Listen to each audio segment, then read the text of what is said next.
insya Allah pada video kali ini saya akan memenuhi tugas dari mata kuliah administrasi dan supervisi pendidikan yang diampu oleh Ibu Tia Ainun SPD MPD. Nah, pada video kali ini saya akan membahas mengenai administrasi peserta didik serta ruang lingkup dari administrasi peserta didik. Nah, di sini administrasi peserta didik ini merupakan pengurusan serta pelayanan dalam hal-hal yang berkaitan dengan peserta didik, mulai dari penerimaan siswa baru sampai kepada ia menamatkan pendidikannya di sekolah atau di lembaga tersebut. Nah, administrasi peserta didik ini juga disebut dengan pencatatan murid dari awal masuk sampai ia keluar dari sekolah tersebut, baik itu menamatkan pendidikannya maupun keluar dengan sebab pindah, sebab berhenti, serta sebab-sebab lainnya yang menyebabkan siswa tersebut keluar dari sekolah atau lembaga tertentu. Nah, di dalam administrasi peserta didik ini ada meliputi beberapa komponen atau beberapa masalah. Yang pertama adalah organisasi atau sekumpulan peserta didik. Nah, yang pertama tadi ada organisasi atau perkumpulan peserta didik. Nah, organisasi ini merupakan perkumpulan dari peserta didik atau siswa yang mempunyai tujuan yang sama dan ingin mencapai tujuan tersebut. Nah, itulah yang biasa disebut dengan organisasi. Nah, yang kedua ada masalah kesehatan dan kesejahteraan peserta didik. Nah, biasanya guru mempunyai satu buku untuk mencatat masalah kesehatan maupun kesejahteraan peserta didik, yaitu mencatat dari identitas sampai kepada keadaan atau kondisi siswa tersebut dalam sebuah buku yang namanya mungkin buku mutasi. Yang ketiga adalah pengukuran dan penilaian kemajuan peserta didik. Nah, biasanya guru ada mencatat dalam satu buah buku mengenai kemajuan atau penilaian dari tes-tes yang dilakukan oleh guru. Biasanya itu dicatat dalam buku nilai yang berisi semua nilai tes-tes yang dilakukan oleh siswa. Nah, yang keempat ada bimbingan dan penyuluhan peserta didik. Nah, biasanya guru itu melihat dan meneliti perkembangan kemajuan yang dibawakan oleh siswa, yang dilihat oleh siswa seperti kemajuan kompetensi, kemajuan prestasi, serta kemajuan penilaian yang dianggap penting untuk dilihat atau diperhatikan oleh guru. Proses administrasi pendidikan, proses administrasi peserta didik. Nah, dalam penerimaan siswa baru perlu dilakukan proses penyeleksian serta pencatatan siswa yang memasuki lembaga atau sekolah setelah para calon siswa tersebut memenuhi persyaratan yang telah ditentukan oleh sekolah. Nah, jadi siapapun yang masuk ke sekolah tersebut, siapapun yang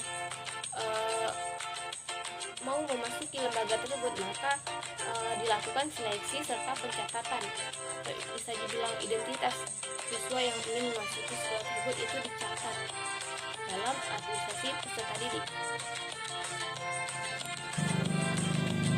Nah, tentu sebelum melakukan penerimaan siswa baru, kegiatan penerimaan siswa baru, tentunya sekolah sudah mengatur bagaimana sistem penerimaan siswa tersebut.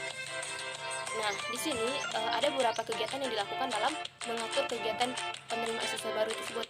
Yang langkah pertama adalah pembentukan panitia. Nah, tentu sebelum melaksanakan atau melakukan kegiatan penerimaan siswa baru, tentu sekolah harus menentukan panitia yang bertanggung jawab untuk bekerjasama dalam penerimaan siswa baru. Ia akan bertanggung jawab dari mulai teknis sampai kepada pelaporan hasil kerjanya. Nah, setelah pembentukan panitia, barulah sekolah menetapkan daya tampung. Nah, penetapan daya tampung ini biasanya dapat diketahui melalui seberapa banyak kelas yang disediakan untuk siswa baru tersebut. Nah, disitulah sekolah bisa menentukan berapa daya tampung untuk penerimaan siswa baru pada saat itu. Nah, langkah selanjutnya, sekolah juga menetapkan persyaratan untuk calon. Nah, sebelum masuk ke lembaga atau sekolah tersebut, maka guru harus menentukan syarat bagaimana bisa siswa tersebut memasuki lembaga atau sekolah tersebut. Jadi misalkan biasanya itu berkaitan dengan umur, akademik, serta keuangan dari peserta didik. Nah, tadi yang pertama adalah mengatur kegiatan penerimaan siswa baru, yang kedua adalah mengukur kegiatan orientasi siswa. Nah, setelah siswa tersebut memasuki atau telah diterima di sekolah tersebut, maka langkah selanjutnya yang dilakukan sekolah adalah kegiatan orientasi mahasiswa atau siswa baru. Nah, biasanya di dalam kegiatan orientasi ini guru melakukan beberapa kegiatan. Yang pertama, orientasi siswa baru. Nah, orientasi siswa baru ini merupakan suatu usaha sekolah untuk memperkenalkan dan untuk mendorong siswa mudah beradaptasi dengan sekolah tersebut atau dengan lingkungan barunya. Karena siswa tersebut baru mengenal bagaimana lingkungan sekolah tersebut. Nah, langkah selanjutnya yaitu menyampaikan disiplin dan tata tertib sekolah. Nah, dalam kegiatan orientasi siswa baru tersebut, guru berkesempatan juga untuk menyampaikan tata tertib yang ada di sekolah. Bagaimana tata tertib yang ada di sekolah tersebut. Nah, yang terakhir, guru atau sekolah juga harus menyampaikan ganjaran atau hukuman apabila siswa tersebut melanggar tata tertib yang telah ditentukan. Nah, yang ketiga adalah proses pengelolaan kelas. Nah, ini yang sangat penting. Nah, sebenarnya dalam suasana proses belajar mengajar. Nah, pengelolaan ini merupakan upaya guru untuk mengelola siswa di kelas yang dilakukan dengan tujuan menciptakan dan mempertahankan kondisi kelas yang kondusif yang dapat menunjang program pengajaran di sekolah. Karena siswa tersebut membutuhkan kenyamanan, bukan membutuhkan kesenangan, karena kenyamanan itu mengalahkan segala-galanya. Nah, selanjutnya kita akan membahas mengenai instrumen administrasi peserta didik. Nah, instrumennya ini terdiri ada atas dua komponen. Yang pertama adalah yang berbentuk manual, yang kedua adalah berbentuk elektronik. Nah, apalagi sekarang zaman sudah mulai berkembang, kebanyakan orang menggunakan media-media elektronik untuk administrasi peserta didik ini. Nah, yang manual itu ada beberapa instrumen di dalamnya. Yang pertama adalah buku induk siswa, yang kedua adalah buku kleper, yang ketiga buku presensi, yang keempat ada buku mutasi, yang kelima buku catatan pribadi peserta didik, yang keenam buku daftar nilai, yang ketujuh adalah buku raport, serta buku ledger. Itu ada 8 instrumen yang ada dalam instrumen manual ini. Nah, baiklah, kita akan bahas satu persatu. Yang pertama, buku induk siswa. Nah, buku induk siswa ini berisi mengenai semua info yang berkaitan dengan peserta didik, baik itu mengenai nomor induk siswa tersebut di sekolah. Nah, yang kedua ada buku kleper. Nah, buku kleper ini merupakan buku yang membantu dari buku induk siswa. Nah, di sana apabila tidak ditemukan dalam buku induk siswa, maka bisa dicari di buku kleper. Nah, perbedaannya buku kleper ini tidak selengkap buku induk siswa. Yang ketiga itu adalah buku presensi. Nah, kita sudah sama-sama mengetahui bahwa buku presensi itu adalah hadir peserta didik. Nah, disitulah guru mengelola kehadiran peserta didik. Yang keempat itu ada buku mutasi peserta didik. Nah, di dalam buku mutasi ini berisi mengenai berapa jumlah siswa yang ada di sekolah tersebut dan bagaimana berapa siswa yang keluar dan siswa yang masuk di dalam sekolah tersebut. Yang kelima ada buku catatan pribadi peserta didik.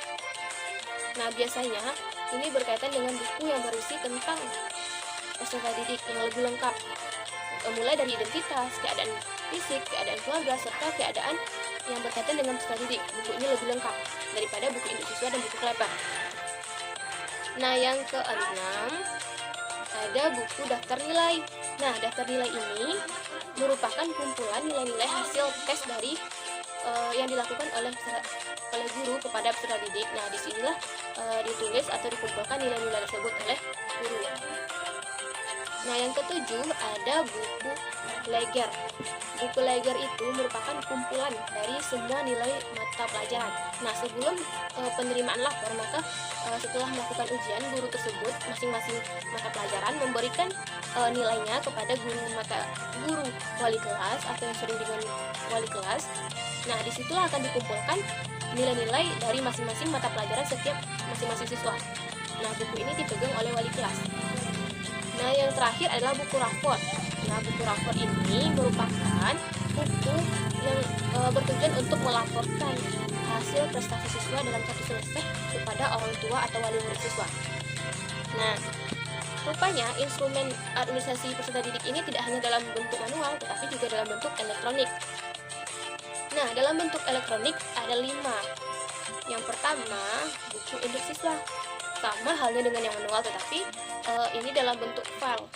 Sama juga dengan buku kleper, buku daftar mutasi peserta didik, buku catatan pribadi peserta didik, serta daftar nilai. Nah, yang 5 tadi kan sudah ada dalam manual, tetapi juga dimiliki juga dalam bentuk file atau elektronik.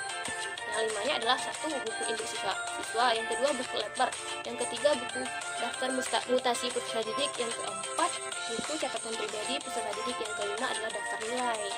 Nah, yang ada dalam manual juga dimiliki oleh sekolah dalam bentuk elektronik. Nah, yang terakhir pembahasan kita mengenai peran guru dalam administrasi peserta didik ini. Nah, guru sangat berperan penting dalam administrasi peserta didik ini. Nah, contohnya yang pertama adalah dalam hal penerimaan siswa. Nah, guru ini didaulat sebagai panitia dalam memulai penerimaan siswa baru, baik secara teknis maupun laporan hasil kerjanya nanti. Nah, gurulah yang berperan di sini. Nah, yang kedua, pada masa orientasi siswa. Nah, pada masa orientasi siswa ini, guru sangat berperan penting juga, karena guru bertugas atau membuat siswa itu cepat mengenali dan beradaptasi dengan sekolahnya. Jadi, gurulah yang bisa mendorong supaya siswa bisa beradaptasi, cepat mengenali lingkungan barunya. Nah, dalam hal yang ketiga yaitu pengaturan kehadiran siswa di kelas. Nah, kan tadi guru mempunyai daftar hadir siswa. Nah, disitulah guru melihat jika nanti menentukan nilai, daftar hadirlah yang menjadi pertimbangan dalam menentukan nilai atau naik atau tidak naik kelasnya siswa.